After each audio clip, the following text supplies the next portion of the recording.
14 ఆదియందు వాక్యముండెను, వాక్యము దేవుని యొద్ద ఉండెను, వాక్యము దేవుడై ఉండెను, ఆయన ఆదియందు దేవుని యొద్ద ఉండెను. సమస్తమును ఆయన మూలముగా కలిగెను, కలిగి ఉన్నదేదియు ఆయన లేకుండా కలగలేదు. ఆయనలో జీవముండెను, ఆ జీవము మనుషులకు వెలుగై ఉండెను. ఆ వెలుగు చీకటిలో ప్రకాశించుచున్నది గాని చీకటి దాన్ని గ్రహింపకుండెను. దేవుని యొద్ద నుండి పంపబడిన ఒక మనుష్యుడు ఉండెను, అతని పేరు యోహాను. అతని మూలముగా అందరూ విశ్వసించినట్లు అతడు ఆ వెలుగును గూర్చి సాక్ష్యం ఇచ్చుటకు సాక్షిగా వచ్చెను. అతడు ఆ వెలుగై ఉండలేదు గాని ఆ వెలుగును గూర్చి సాక్ష్యం ఇచ్చుటకు అతడు వచ్చెను. నిజమైన వెలుగు ఉండెను, అది లోకములోనికి వచ్చుచు ప్రతి మనుష్యుని వెలిగించుచున్నది.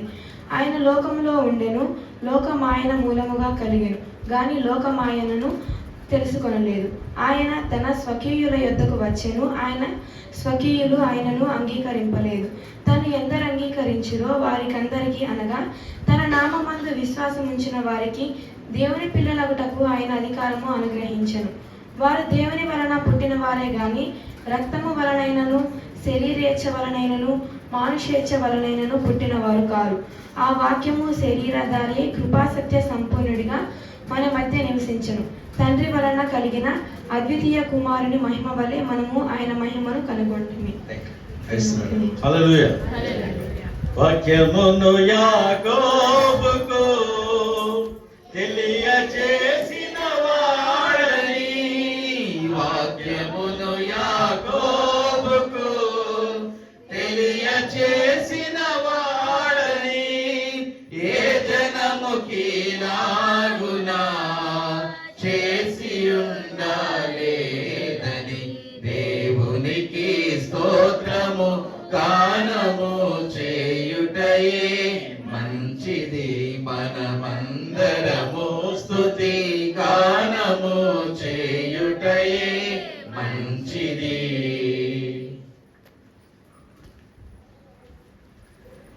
క్రీస్తునందు ప్రియమైనటువంటి సియోను సంఘ విశ్వాసులకు ఈ 2025వ సంవత్సరపు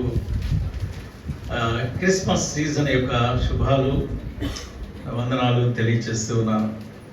పోయిన వారం కొంత వాతావరణ కారణంగా మనకు కొంత వర్షం ఉండడం వల్ల ఇబ్బంది అయినది, కానీ చక్కగా పరిచర్య జరిగింది. పోయిన వారం మనం నశించిన దానిని వెతికి రక్షించుటకు మనిషి కుమారుడు ఈ లోకానికి వచ్చాను అనేటువంటి మాటను ప్రవచనంగా దాన్ని తీసుకొని ఈ వారం అంతా ధ్యానం చేయమన్నాను. అలాగే సహోదరుడు జాయిరుపస్ తన సందేశంలో ఆయన పాపుల రక్షకుడు, నరకం నుండి మనల్ని విడిపించడానికి ఆయన ఈ లోకానికి వచ్చాడు, తర్వాత పరలోకాన్ని ఇచ్చేటువంటి వాడుగా మనం జ్ఞాపకం చేసుకున్నాం. ఈరోజు మరి యొక్క సత్యంలో నేను జ్ఞాపకం చేయబోతున్నాను. ఈరోజు మన యొక్క ప్రవచనం ఈ వారం మనం డిక్లేర్ చేస్తున్నటువంటిది యోహాను సువార్త 1వ అధ్యాయము 14వ వచనం. మనందరం దీన్ని కలిసి చదువుదాం.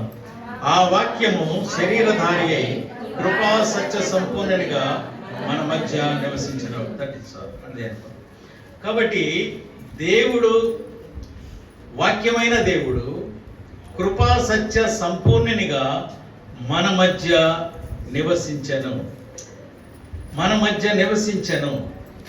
సో క్రిస్మస్ అనగా the word became flesh and blood and which it was dwelt among us. మన మధ్యలో నివసించాడు ఆయన. దేవుడు శరీరధారిగా ఆయన ఈ లోకములో ఆయన ఏర్పరిచినటువంటి ఈ సృష్టిలో పాదము మోపినటువంటి దానినే మనం క్రిస్మస్ అని అంటున్నాం. సో అట్టి క్రిస్మస్లో ఈరోజు 2000 సంవత్సరాలకు పూర్వం ఆయన దేవుడు, వాక్యమైన దేవుడు శరీరధారిగా భూమి మీదకి వచ్చాడు. And he dwelt among us, ఆయన మన మధ్యలో నివసించాడు. కాబట్టి ఎందరైతే ఆయనను అంగీకరిస్తున్నారో వారందరూ ఆయన పిల్లలు అవుతున్నారు కనుక, so the God himself is going to be dwell in your heart. ఆయన మన మధ్యలో, మనలో నివసిస్తున్నాడు. కాబట్టి ఈరోజు తీర్మానం ఏంటంటే, I am the Christmas. Hallelujah. I will be the home for the Christmas.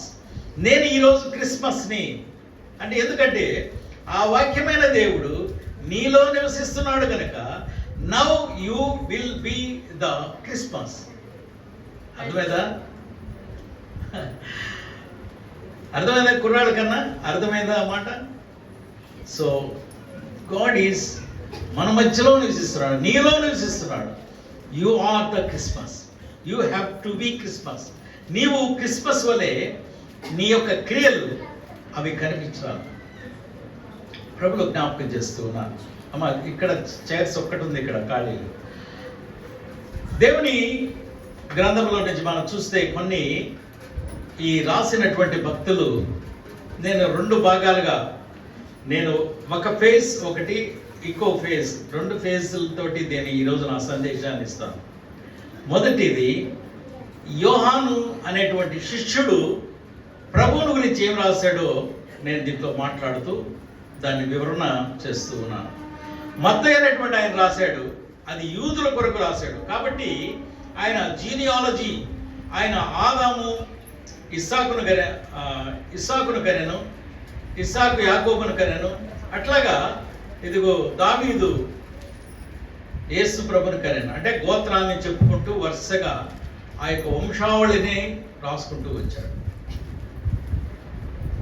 ఆయన మత్తయి అనేటువంటి ఆయన యూదుడు గనక యూదులకు యేసు ప్రభుని ఆయన దేవుని అవతారమని తెలియచేస్తూ, ఆ తర్వాత ఎట్లాగా జ్ఞానులకి వాడు బయలుదేరి వచ్చారు, యోసేపుకి మరియమ్మకి ఏ విధంగా ప్రదానం చేయబడిందో, ఆయన కలలో ఈయన ఇమ్మానుయేలు అయినటువంటి ప్రభు అని ఆయన గుర్తు చేస్తూ ప్రవచనాన్ని చెప్తూ, ఇదిగో కన్యక గర్భవతి కుమారుడి కానీ అతనికి ఇమ్మానుయేలు అని పేరు పెడుతుందనేటువంటిది యెషయా ప్రాఫెసీని వాళ్ళకి గుర్తు చేస్తూ ఆ గ్రంథాన్ని ఆ యొక్క లూకా మత్తయి సువార్తను రాశాడు.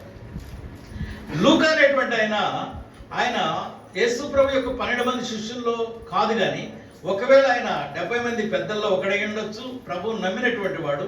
ఒక డాక్టర్ ఏం రాస్తున్నాడంటే, ఆ డాక్టర్ ఏం చేశాడంటే, ఒక గర్భం అనేటువంటిది ఇదిగో గాబ్రియేలు దూత ఎట్లాగా ఒక కన్యక గర్భవతి అవ్వడం అనేటువంటి విషయాన్ని ఆయన ప్రూవ్ చేస్తూ, ఇదిగో నేను పురుషుని ఎరుగున్న దానిని, ఇది ఎట్లా సంభవిస్తుందంటే how she was obedient to the word of God, దేవునికి ఏ విధంగా ఆమె లోబడిందో, తదనుగుణమైనటువంటి దీవెన పొందిందో, ఆ యొక్క సత్యాన్ని ఆయన రాసుకుంటూ వచ్చాడు.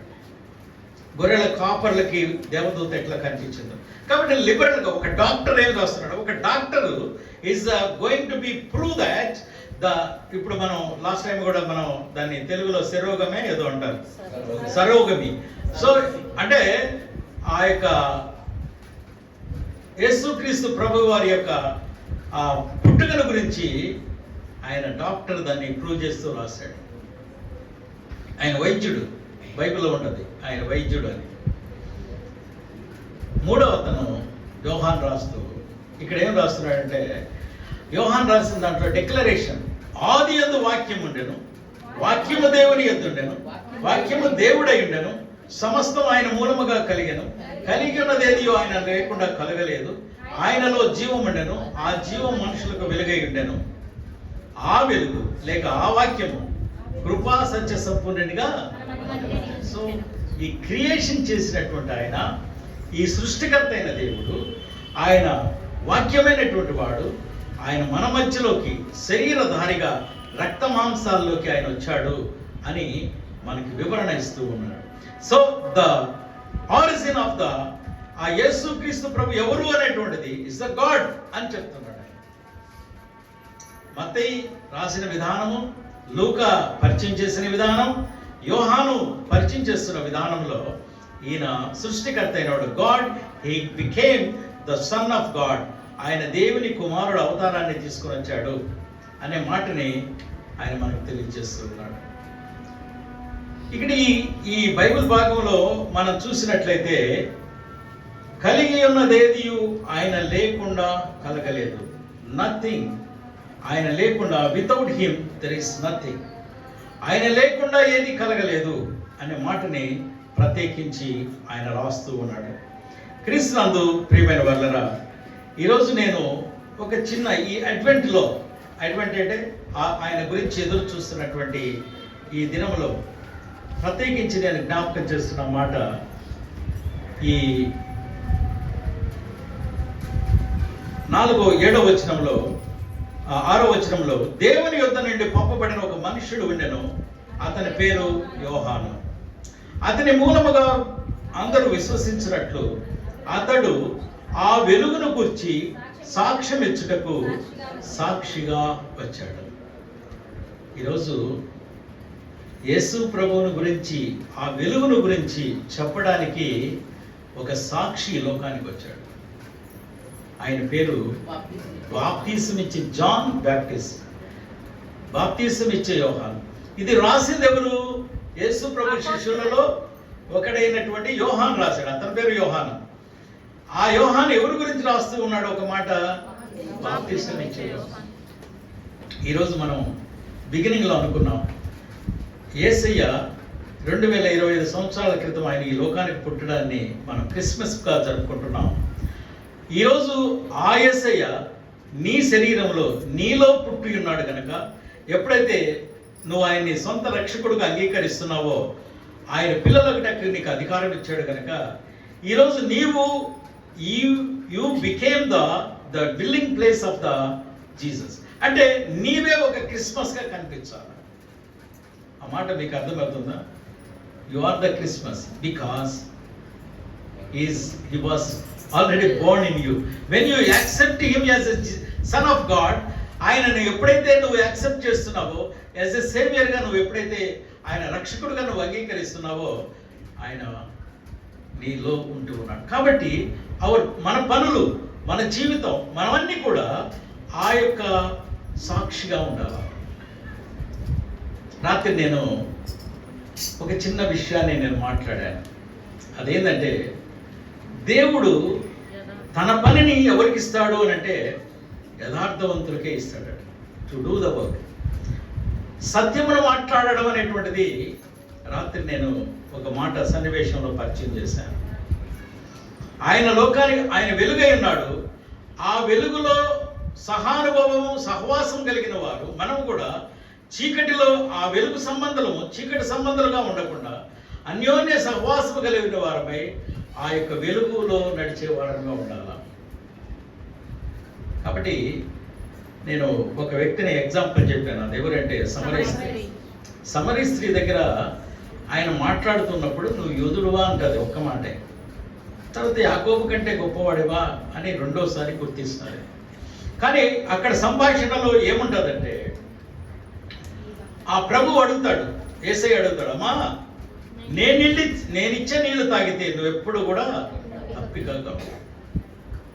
అప్పుడు అమ్మంటది, అయ్యా 10సారి నేను వచ్చి ఇక్కడ చేదుకోవడానికి, అమ్మా పాప మాట్లాడు, రావడానికి పోవడానికి కష్టంగా ఉంది, నా దగ్గర తాడు చేద కూడా కష్టంగా ఉంది, కాబట్టి ఆ నీళ్లు నాకు ఇయ్యయ్యా అని అన్నది ఆమె. అప్పుడు ఆయన అంటాడు, ఆ నీళ్లు నీకు ఇయ్యాలంటే నీ భర్తని నువ్వు తీసుకుని రా.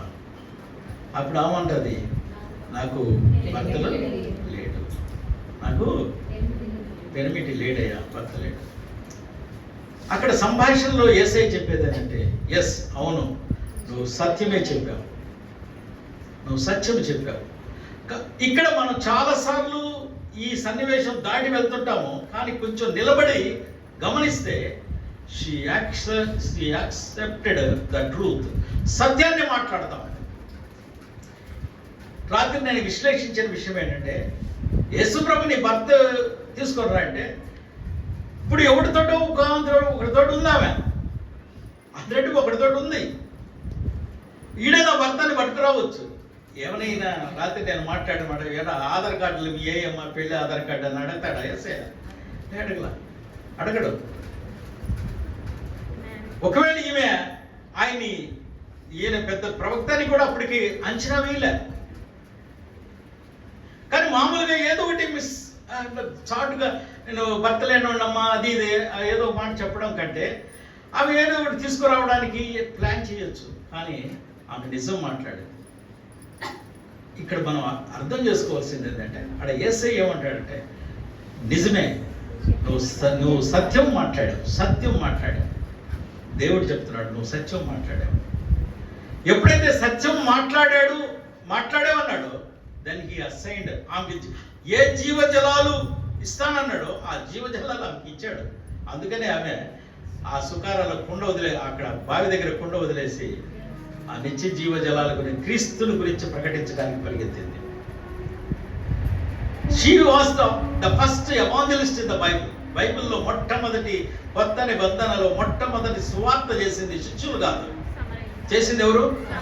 యేసు ప్రభు బ్రతికుండగానే, ఆయన సజీవంగా ఉండగానే, ఆయనను ఇంకా సిలువేయక మునిపే సువార్తను ప్రకటించినటువంటి ఒక గొప్ప వ్యక్తి ఎవరంటే సమరయ స్త్రీ. ఎందుకు అంటే బికాస్ ఆఫ్ హర్ హానెస్ట్.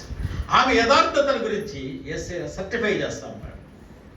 ఈరోజు ఎప్పుడైనా మనం అర్థం చేసుకోవాలి, are you speaking the truth with the God? దేవునితో నువ్వు సత్యం మాట్లాడుతున్నావా? ఏ సత్యాన్ని మాట్లాడుతున్నావు? దేవునికి ఇచ్చే విషయంలోనే ముందుగా లేవు. హైదరాబాద్ చర్చిలో ఇక్కడ దొంగలు ఉన్నారు జాగ్రత్త అని బోర్డు పెడితే మేమంతా నవ్వుకున్నాం. సమావేశం బిల్డింగ్ మీటింగ్స్కి వెళ్తే, అదేంది పాస్టర్ గారు దొంగలు ఉన్నారు జాగ్రత్త అంటే, చాలా మంది దేశం బాగలిగిరయ్యా దొంగలు ఉన్నారు జాగ్రత్త అనే దాన్ని బోర్డు పెట్టేవాళ్ళు. ఏ విషయంలో ట్రూత్ ఉండవు. చిన్న విషయాల్లోనే ఫిజికల్గానే ట్రూత్ ఉండవు, సత్యం ఉండదు. నేను దాని విషయమని కాదు, కానీ కొన్ని విషయాల్లో మనం ఎప్పుడైతే నిజాన్ని మాట్లాడడం దేవునికి ఇష్టం. కాబట్టి ఈ అసైన్డ్ ద వర్క్, ఆ పనిని ఆమెకు అప్పచెప్పినప్పుడు ఆమె సుకారాలో సువార్త సేవ చేసినట్లుగా మనం చూస్తాం. ఇది కాలంలో ప్రభువుని బట్టి జ్ఞాపకం చేస్తున్నది ఏంటంటే, ఆ వెలుగు సంబంధమైనటువంటి వారుగా, ఆ వెలుగు మనలకు, ఈ వెలుగును ప్రకాశించడానికి, చీకటిలోనికి ప్రకాశింప చేయడానికి ఆయన సాక్షిగా వచ్చాడు. ఎవరు? బాప్తిసం ఇచ్చే యోహాను. కానీ అక్కడ రాయబడ్డ మాట చీకటి దానిని ఏమి రాసిందాడా? ఆ వెలుగు చీకటిలో ప్రకాశిస్తున్నది కానీ చీకటి దాన్ని గ్రహింపకుండా ఉండెను. దేవుని యొద్ద నుండి పంపబడిన ఒక మనుషుడు ఉండెను, అతని పేరు యోహాను. అతని మూలముగా అందరూ విశ్వసించినట్లు అతడు ఆ వెలుగును గురించి సాక్ష్యం ఇచ్చుటకు సాక్షిగా వచ్చాను. అతడు ఆ వెలుగై ఉండలేదు కానీ ఆ వెలుగును గురించి సాక్ష్యం ఇచ్చుటకు అతడు వచ్చాను. సో ఇక్కడ కూడా నేను ఒక మాట చెప్తున్నాను. బాప్తిసం ఇచ్చే యోహానుని అతను వెలుగై ఉండలేదు అని అన్నాడు. అతను వెలుగై ఉండలేదు. ఆయన ఎలాంటి వాడు? ప్రవక్త. పాత నిబంధనకి క్రొత్త నిబంధనకి లాస్ట్ చివరి ప్రవక్త. ఆదాము మొదటి ప్రవక్త అయితే, పాత నిబంధనకి ఆదాము మొదటి ప్రవక్తగా అయితే, పాత నిబంధనకి చివరి ప్రవక్త ఎవరంటే యోహాను. ఇక్కడ బైబిల్లో చాలా క్లియర్గా మీరు సబ్జెక్ట్ తెలుసుకోవాల్సింది ఏంటంటే, ఆయన వెలుగై ఉండలేదు అని రాయబడింది. కానీ యేసు ప్రభు తన టీచర్స్ మొదలుపెట్టిన తర్వాత, ఆయన బోధ మొదలుపెట్టిన తర్వాత బైబిల్ మనకేం చెప్తుందంటే, కొండ మీద ప్రసంగాలకు ముందుగా ధన్యతలు మాట్లాడిన తర్వాత ఆయన పిలుస్తాడు శిష్యుల్ని, you are the light of the world. మిమ్మల్ని ఏమన్నాడు? మీరు లోకానికి. యోహాను సువార్త 8వ అధ్యాయం 12వ వచనంలో యేసు ప్రభు చెప్పుకుంటాడు, నేను లోకానికి వెలుగై ఉన్నాను. ఆది కాండం 1వ అధ్యాయంలో ఏం చెప్తున్నాడు? ఆది యందు దేవుడు అన్నాడు, ఆయన వెలుగు అన్నాడు. తండ్రి అయిన దేవుడు వెలుగై ఉన్నాడు, కుమారుడైన వెలుగై ఉన్నాడు, ఆయన విశ్వసిస్తున్నాడు, శిష్యులు వెలుగై ఉన్నారు. చూడండి ఎంత హానర్ మనకి ఇచ్చాడు. ఈరోజు ఆ బాప్తిసం ఇచ్చే యోహానులో నేను కొన్ని విషయాలని జ్ఞాపకం చేయాలనుకున్నాను. సాక్షిగా ఉండడం. క్రిస్మస్లో ఈరోజు నేను మీతో షేర్ చేయాలనుకున్న మాట ఏంటంటే, you should be the witness to the God. దేవునికి ఆ క్రిస్మస్ను చూపించగలగడం. క్రిస్మస్లో లోకరక్షకుడు ఈ లోకానికి వచ్చాడు, శరీరధారిగా దేవుడు భూమి మీదకి వచ్చాడు, మన మధ్యలో నివసించాడు. కాబట్టి ఈరోజు ఆయన ఎక్కడున్నాడు అని అంటే నీలో ఉన్నాడు. కాబట్టి the Christmas already entered in your heart. నీ హృదయంలోకి వచ్చింది క్రిస్మస్. సో నీ వర్క్, నీ పని, నీ జీవితం, నీవు క్రిస్మస్ని చూపించగలిగినటువంటి సాక్షిగానే ఉండాలి. దానికి ఒక 4-5 విషయాలను నేను జ్ఞాపకం చేస్తాను, సందేశం ముగిస్తాను. అది మొట్టమొదటిగా మనం మత్తయి సువార్త యోహాను జీవితంలో నుంచి మనం తీసుకున్నాం. బాప్తిస్మం ఇచ్చే యోహాను యొక్క లైఫ్లో నుంచి 3వ అధ్యాయం 12వ వచనం వరకు మనం చదువుదాం కొన్ని నిమిషం. ఆ దినముల యందు బాప్తిస్మం ఇచ్చే యోహాను వచ్చి, పరలోక రాజ్యము సమీపించి ఉన్నది, మారు మనసు పొందుడి అని యూదాయ అరణ్యములో ప్రకటించను. మొట్టమొదటిగా ఈరోజు నువ్వు క్రిస్మస్ని చూపించాలి. నీలో ఈ అడ్వెంట్లో, ఈ ఎదురు చూస్తున్నటువంటి దినాలలో ఆ యొక్క క్రిస్మస్ని చూపించగలిగిన వాడుగా ఎట్లుండాలంటే, మొట్టమొదటిగా you has to call back the wilderness. అరణ్యపు అనుభవంలోనికి రావాలా. అరణ్యపు అనుభవంలోనికి ఏంది అరణ్యపు? 4-5 విషయాలు దీంట్లో నుంచి నేను మాట్లాడుతుంది ఈ ప్యాసేజ్లో. You should be the testimony. Christmas లాంటి టెస్టిమోనీ నువ్వు చూపించాలి అని అంటే మొట్టమొదటిగా నీవు అరణ్యములోకి రావాలి. ఆడేమనుంది? అరణ్యములో ప్రకటిస్తూ ఉన్నాడు.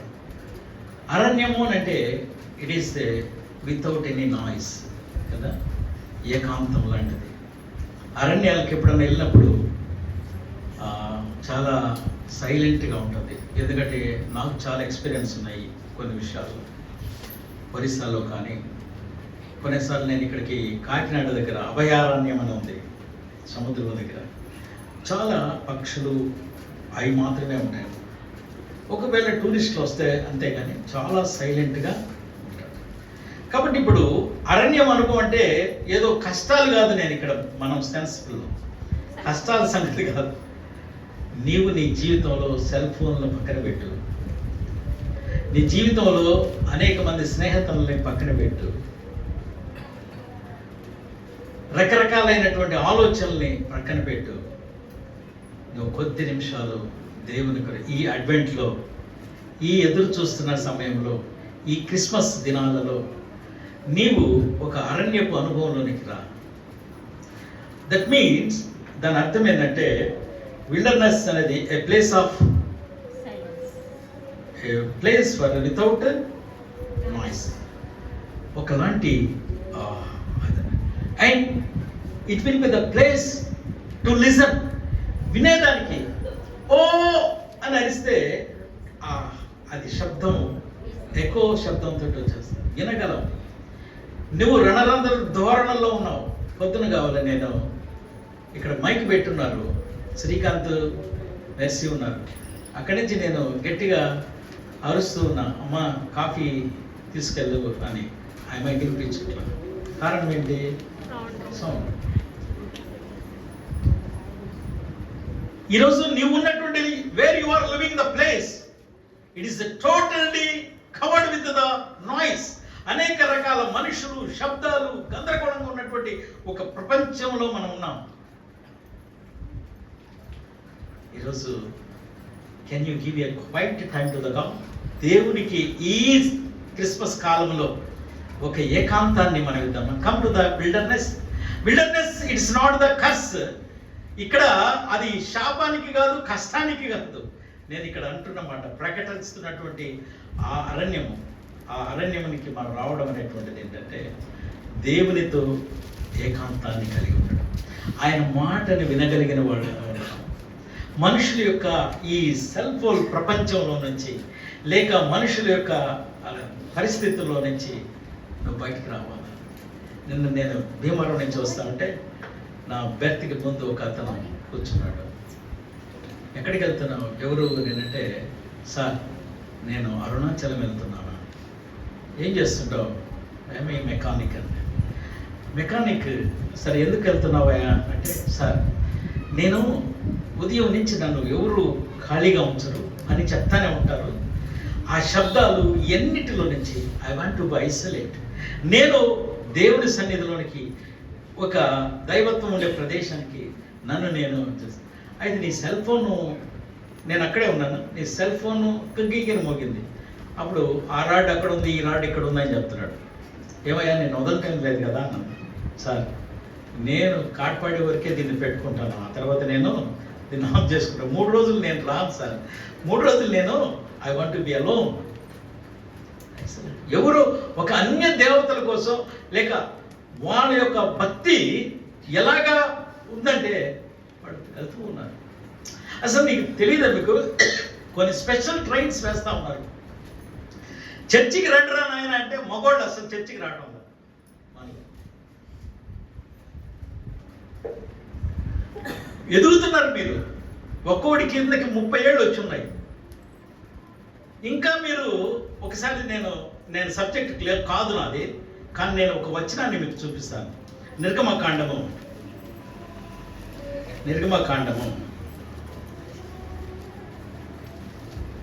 2వ అధ్యాయము 11వ వచనం.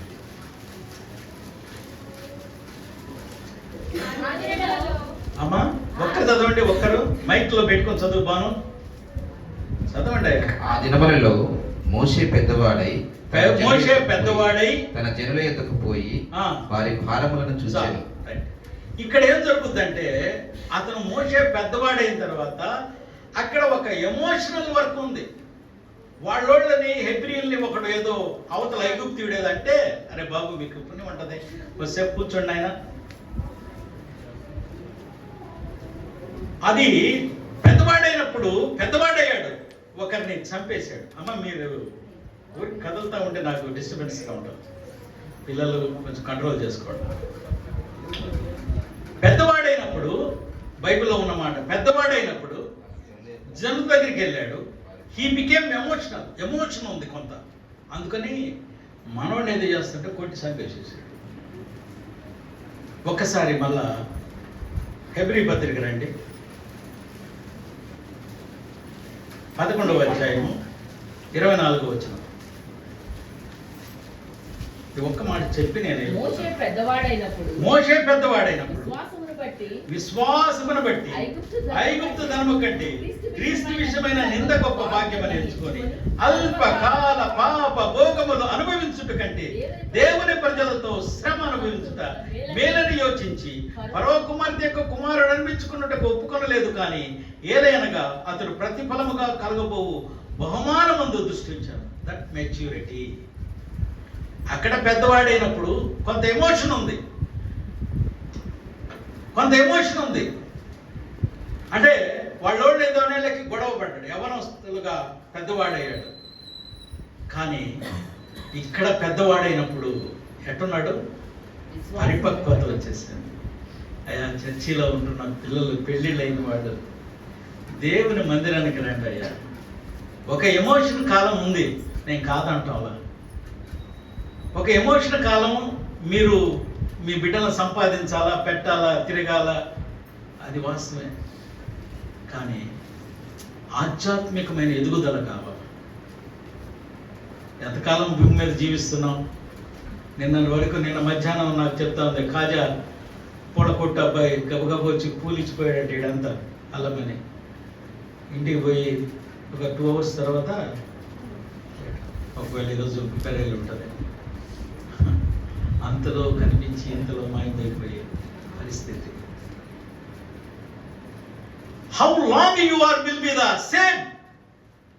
మారరా సంఘం. ఇప్పుడు ఎవడో మోటార్ మెకానిక్ వాడు వెళ్తూ ఉన్నాడు దేవుని సన్నిధి, కానీ దేవుని ప్రజ కోసం అల్పకాల పాప భోగముల కంటే ఆయనతో నింద, ఆ శ్రమ నాకు రాబోతున్నటువంటి ఒక బహుమానం అని అంటున్నాడు. పెద్దవాడైనప్పుడు ఇంకా చాలా విషయాలు ఉన్నాయి, చెప్తాను తర్వాత. మనకి ఇంతవరకే కావాలి. నేను అప్పుడప్పుడు చాలా మందిని ఇంటర్వ్యూ చేస్తూ ఉంటాను. నేను మొన్న నిజామాబాద్ వెళ్ళేటప్పుడు నాతోటి ఒక ఆమె నా ఎదురు బెర్తలో ఉంది.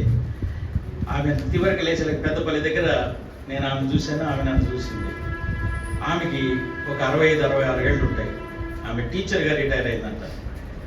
టీచర్ గారు అయితే, మీరు ఎక్కడి నుంచి వస్తున్నారమ్మా అని నేను అడిగాను. నన్ను పలకరించింది. నాకు అక్కడ ఏం టిఫిన్ లేదు, గబగబా నాకు 2 అరటిపళ్ళు తీసి, సార్ తినండి సార్ అని. అమ్మా నేను తింటాను, పెద్దపల్లిలో ఏమన్నా బ్రేక్ఫాస్ట్ దొరికి తింటానులే అని. ఆమె చెప్పిన మాట ఏంటంటే, సార్ నేను తిరుపతి దగ్గర అవి జరుగుతూ ఉన్నాయి ఈ భోజనాలు, అంటే నిత్య అన్నదాన భోజనాలు జరుగుతాయి. అక్కడ అన్నాలు పెట్టేవాడి దగ్గర నిలబడి సపోర్ట్ చేయడానికి ఒక వారం రోజులు నా హృదయంలో నేను అనుకొని నా సొంత ఛార్జర్ నేను అడిగాను, అమ్మ ఆడేమో డబ్బులు ఏమైనా ఇస్తారు? ఎవరు సార్, నేనే ఏసీలో వెళ్తున్నాను, ఏసీలో రిటైర్డ్ టీచర్ ఆమె, వెళ్ళి ఆమె దగ్గర బలం ఉంది సార్, నేను దేవుని వర్క్ చేసేసి మళ్ళీ నేను ఈ 10 రోజులు ఉండేసి వర్షాలు ఎక్కువగా ఉన్నాయి సార్ మళ్ళీ వెళ్తాను. దట్ ఈస్ 17వ తారీఖు ఉదయం నేను అంతా మాట్లాడాను. People are doing such kind of service for that. దేవుని కొరకు ఆయన పని చేస్తున్నారు. వారు ఏం చేస్తున్నారు అనేది, వాళ్ళు ఎవరికి చేస్తున్నారు? నీకు ఆహారాన్ని, వస్త్రాన్ని, నీకు నిత్య జీవాన్ని. ఇదిగో ఆయన ఎందుకు రాజుగా వచ్చాడు? అంధకార సంబంధమైనటువంటి అధికారి నుండి, ఆ మరణం యొక్క రాజు నుండి నిన్ను విడిపించడానికి లోకానికి వచ్చిన ఆ రాజు కొరకు నువ్వు చేయలేవా? Is the king.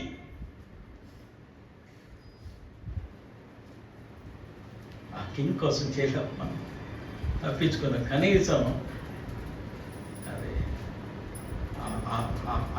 ఆ సాల్వేషన్ చూసినటువంటి జక్కైన మనం గమనిస్తే, సాల్వేషన్ దొరికిన తర్వాత యేసుని చూసిన తర్వాత when he was encounter with the Jesus Christ, ఒక్కసారి చేంజ్ అయిపోతుంది. అయ్యా నేను ఇంతకుముందు ఎదవని, కానీ ఇప్పుడు నేను ఎవరికైతే తప్పు అన్యాయం చేశాను వాడికి నేను రెట్టింపు నేను ఇచ్చేస్తాను. నౌ నథింగ్ చేంజ్ అవుతుంది. కాబట్టి కమ్ టు ద విల్డర్నెస్. ఈ క్రిస్మస్ అడ్వెంట్లో, ఈ క్రిస్మస్ ఆగమనములో నీవు నేను ఒకసారి to be a testimony like, a witness like యోహాన్ బాప్తిజం ఇచ్చే యోహాన్ లైక్. ఫస్ట్ అరణ్యపు అనుభవంలోనికి వెళ్దాం. యేసుకి దగ్గరగా ఉన్నాం. ఈ రణ ధ్వనులు, నీ విషయాలు కొన్నిసార్లు, అందుకనే రేపటి మార్నింగ్ సర్వీస్లో కూడా సాధ్యమైతే రండి. ఒక్కసారి ఆ చీకటి, ఆ ఎంత కాలం నువ్వు దుప్పట్లకు పెట్టుకొని పండుకుంటావు? తీసేయలేవా దుప్పట్లు? నేను ఈరోజు నేను టెస్ట్ చేసుకున్నాను. 3:30 నిద్ర లేచాను. వాక్యం చూసుకున్న తర్వాత 4 గంటలకు బండి వేసుకొని ఆ చివరున్న బైక్ దగ్గరికి వెళ్ళాను. నేను అనుకుంటాను, సూర్య కుమార్ నీకు జలుబు గిలుబు చేయదా అని నేను ప్రశ్నించుకున్నాను. నన్ను నేను చెక్ చేసుకోవడానికి వెళ్ళాను, వణుకుతానా లేదా అని. రావటం చాలా అవసరం. రెండో విషయాన్ని చూస్తున్నా, దేవుని కొరకైన అరణ్య అనుభవంలోనికి ఫస్ట్ మనం ఒక స్టెప్ తీసుకుందాం. రెండవది అయిపోతుంది, నేను కొద్ది నిమిషాల్లో నేను మాట్లాడాను. రెండవది ఇక్కడ గమనించినట్లయితే దానిపైన వచ్చిన ఒకటి ఉంది, repentance is the doorway through which the doorway to the Christmas. ఈరోజు మన జీవితాల్లో ఆ క్రిస్మస్ని చూపించాలంటే రిపెంటెన్స్, పశ్చాత్తాపం అనేటువంటిది అవసరం. ఈ అడ్వెంట్లో లేక ప్రభు యొక్క క్రిస్మస్ ఆగమనంలో 2025లో నీవు నేను గ్రహించాల్సింది ఒక పశ్చాత్తాపమైనటువంటిది. 3వ అధ్యాయం 2వ వచనంలో ఉంది, మారు మనసు పొందడం. మారు మనసు అనేటువంటిది అవసరం. ఎంతకాలం మనం ఇట్లా ఉంటాం? మారు మనసు అనేటువంటిది, ఆ మారు మనసుకి తగినటువంటి ఫలాలు. పోయిన వారం ఎప్పుడో నేను మాట్లాడాను దీని గురించి. మారు మనసుకు తగిన ఫలాలు పొందటం. గలతీ 5:22లో చూస్తాం, ఏమంటాడు? ఆత్మ ఫలాలు. సో ఈ ఆత్మ ఫలాలలో నేను ఇటీవల కాలంలో నేను ఈ వాక్యం బోధించిన తర్వాత నేను ఒక విషయంలో అప్సెట్ అయ్యాను. ఇంట్లో ఆలోచిస్తున్నాను. నా పెద్ద కుమార్తె నా దగ్గరికి వచ్చానా, మొన్నే కదా నువ్వు ద ఫ్రూట్ ఆఫ్ ద స్పిరిట్లో డిప్రెషన్ లేదని చెప్పావు కదా అని. లేచి బయట లేచి కూర్చున్నాను. ఫ్రూట్ ఆఫ్ ద స్పిరిట్లో, ఆత్మ ఫలములో నీకేం లేదు? డిప్రెషన్ లేదు.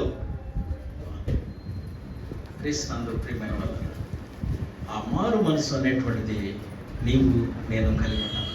శరీర క్రియల్ని చేస్తూ వచ్చాం. గలతీ 5:16 నుంచి ఏమంటుందంటే, శరీర క్రియలు ఏవి అనగా అని ఉంటాయి అక్కడ. ఆ శరీర క్రియల్ని చేసుకుంటూ వచ్చేసాం.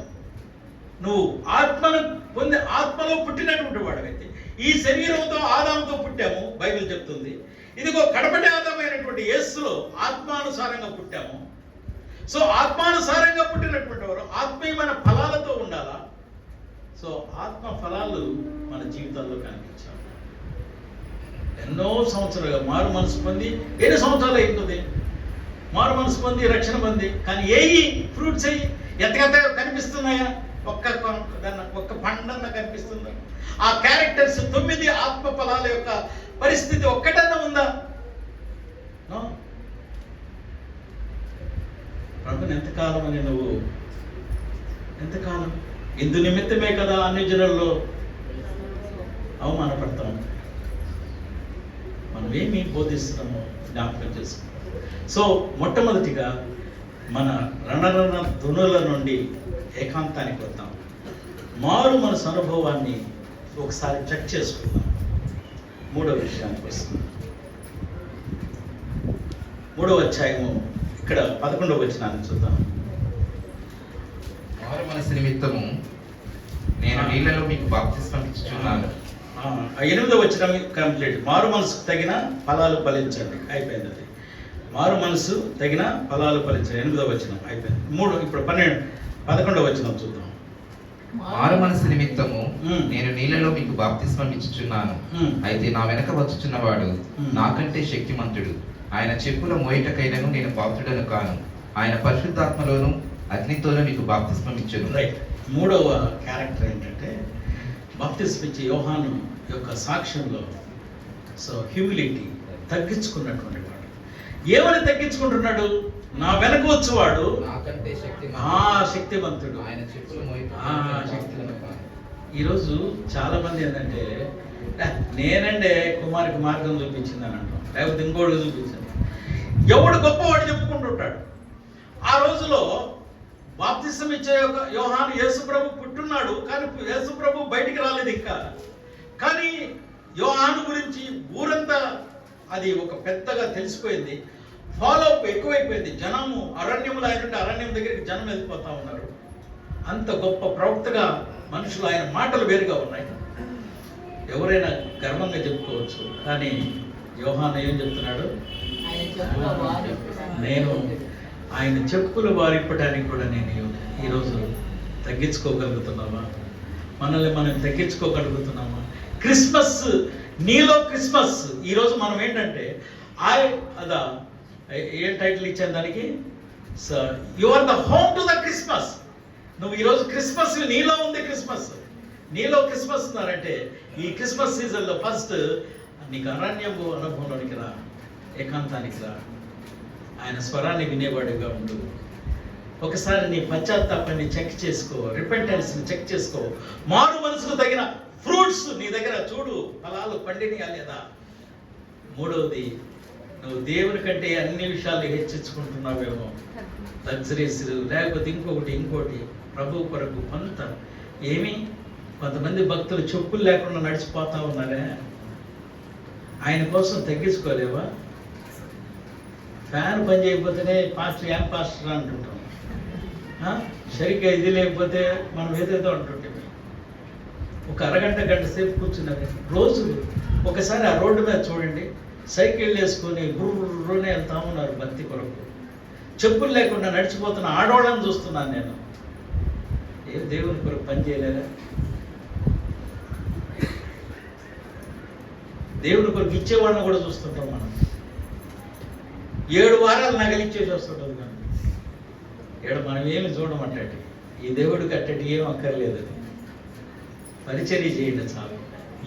You have to be the Christmas to the world. లోకానికి నువ్వు ఒక క్రిస్మస్గా కనిపించు.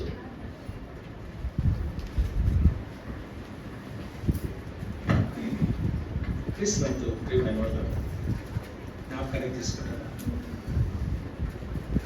ఇతరులు మనం కట్టేవాళ్ళంగా, మన క్యారెక్టర్ ద్వారా ఇతరుని దేవుళ్ళు కట్టేవాళ్ళంగా నేను ముందుకు వెళ్దాం. 5వ విషయాన్ని జ్ఞాపకం చేస్తున్నాను. ఎన్ని అయిపోయినాయా? 3 అయిపోయింది. 3.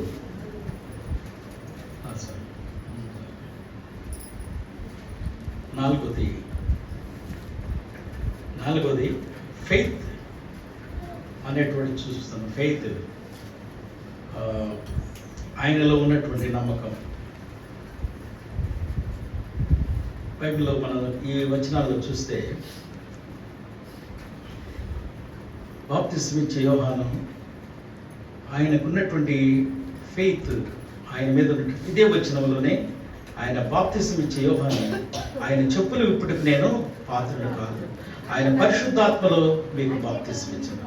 అంటే ఆ నమ్మకాన్ని, ఆ యొక్క నమ్మకాన్ని చెప్తున్నాడు. దేవునికి మనం ఇతరుల్ని ట్రీట్ చేసేవాళ్ళంగా, కట్టుబడి చేసేవాళ్ళంగా నీవు నేను ఉన్నాను. చివరిగా 5వ విషయాన్ని ఈ 11వ వచనంలోనే 11వ వచనంలోనే నీకు ఆ 2 వచ్చేస్తాయి. హ్యూమిలిటీ, 3వది ఫెయిత్ అనేటువంటి మాట, 5వది జ్ఞాపకం చేస్తున్నాను. 12వ వచనం, ఆయన చేతిలో ఉన్నది. ఆయన చేతిలో ఉన్నది. ఆయన తన కళ్ళమును బాగుగా శుభ్రము చేసి. సో దేవుడు ఇక్కడ యోహాను ఏం చెప్తున్నాడంటే, he reminds us that the Christ comes as a savior and judge. ఆయన రక్షకుడుగానే కాకుండా ఆయన తీర్పు తీర్చేవాడుగా ఈ లోకానికి వస్తున్నాడు. కాబట్టి ఈ అడ్వెంట్లో ఆయన కళ్ళం, ఇది కూడా ఇటీవల కాలంలో ఆయన చేతిలో ఉన్నది.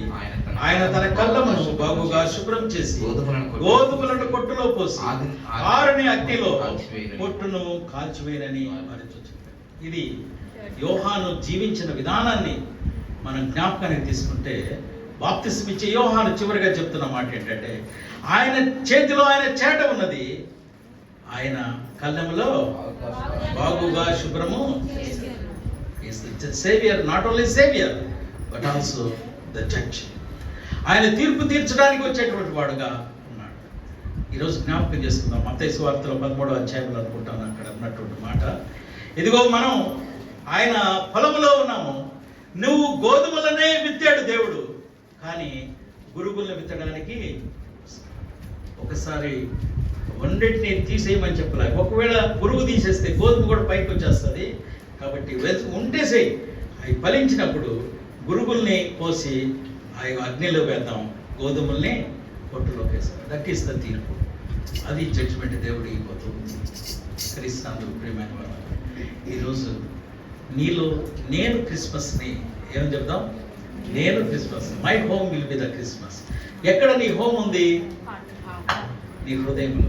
నీ హృదయంలో ప్రభు ఉన్నాడు, ఆయన పుట్టున్నాడు, నువ్వు వెలుగై ఉన్నావు. ఇదిగో ఈరోజు నీలో క్రిస్మస్ని చూపించు. He was born in your heart. నీ హృదయంలో పుట్టినాడు.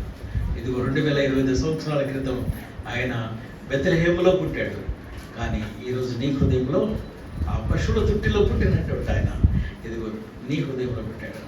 నాట్ బికాస్ ఆఫ్ నీ greatness, not because of your background. ఈరోజు యేసు ప్రభు బ్యాక్గ్రౌండ్ ఏంటంటే, ఆయన ఎక్కడ పుట్టాడు అని అంటే పశువుల తోటి, it's a poor background. But ఏం చేశాడు అని అంటే, సర్వమానవాడి కోసంగా తన రక్తాన్ని హైజ్. ఈ ఉదయకాలంలో లేక మధ్యాహ్నంలో ప్రభుని బట్టి జ్ఞాపకం చేస్తున్నమాట.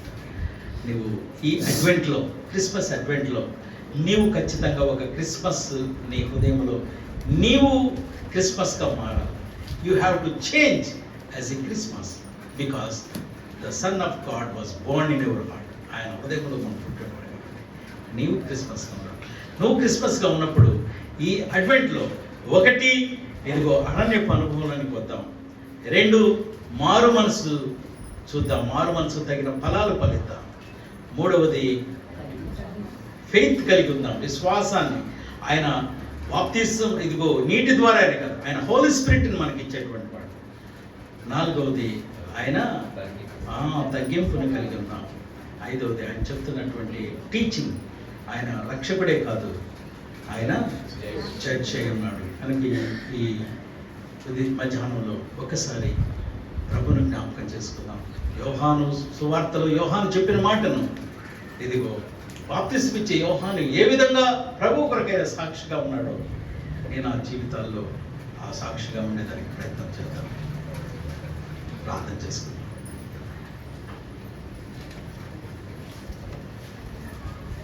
ప్రార్థన చేసుకుందాం. Praise lord. హల్లెలూయా, హల్లెలూయా.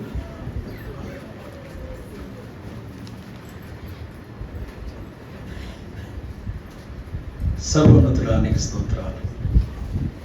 అయాదిగో నాయన, వాక్యము సృష్టికర్త అయిన దేవుడు శరీరధారిగా భూమి మీదకి జన్మించిన విధానంలో ఎందరైతే నిన్ను అంగీకరిస్తున్నారో వారిలో నీవు పుడుతూ ఉన్నావు అనేటువంటి మాటను జ్ఞాపకం చేసుకున్నాము. అయ్యా అదిగో మేము మా కుటుంబాలు మేము క్రిస్మస్గా మారడానికి కృప చూపించుకొని బాప్తిస్మం ఇచ్చే యోహాను అయ్యా అదిగో వెలుగుకి ఏ రీతిగా ఆయన సాక్షిగా ఉన్నాడో ఆయన మాతో లేక ఇజ్రాయేలీలతో ఏ విధంగా బోధన చేశాడో అయ్యా అదిగో ఒక అరణ్యపు అనుభవంలోనికి అయ్యా ఇదిగో ఈ క్రిస్మస్ అడ్వెంట్లో అయ్యా నీ మాట నిన్ను ఆలకించేదానికి అయ్యా ఇదిగో నీతో మేము మాట్లాడుకునేదానికి మాకు మా ఏకాంతానికి మమ్మల్ని అయ్యా ఏర్పాటు చేయమని ప్రార్థన చేసుకుంటున్నాను. అయ్యా మేము మారు మనసు పొంది